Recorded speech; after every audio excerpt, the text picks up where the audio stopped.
বিতর্ক অতীত, চেনা ছন্দে ফিরছেন পরিচালক অরিন্দম শীল। ইতিমধ্যে নতুন ছবির পরিকল্পনা করে ফেলেছেন।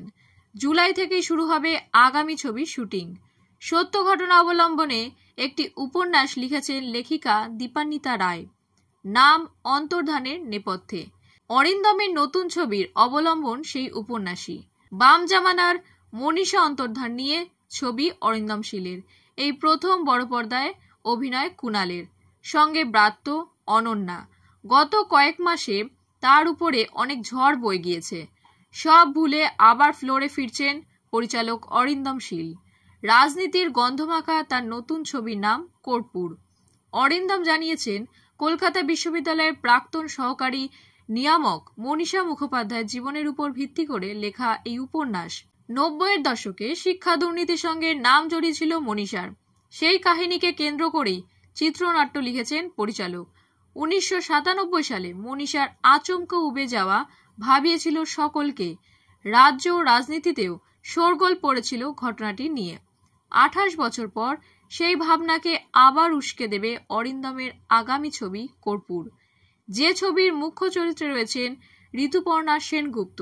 ঘটনাচক্রে এই ছবিতে প্রথমবার বড় পর্দায় দেখা যাবে তৃণমূলের রাজ্য সাধারণ সম্পাদক তথা মুখপাত্র কুণাল ঘোষকে। সূত্রের খবর, কুণাল বাম জামানার অধুনা প্রয়াত এক গুরুত্বপূর্ণ নেতার ভূমিকায় অভিনয় করবেন। সেই অনুযায়ী তার রূপটান ইত্যাদি প্রস্তুতিও শুরু হয়ে গিয়েছে। বাম জামানার অপর গুরুত্বপূর্ণ নেতা বিমান বসুর ভূমিকায় অভিনয় করার কথা টলিউডের এক পরিচিত অভিনেতার। ছবিতে দেখা যাবে মন্ত্রী ব্রাত্য বসু এবং তৃণমূলের কাউন্সিলর অনন্যা বন্দ্যোপাধ্যায়কেও।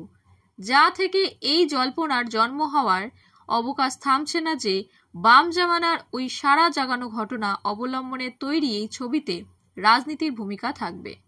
যদিও পরিচালক অরিন্দম তা মানতে রাজি নন।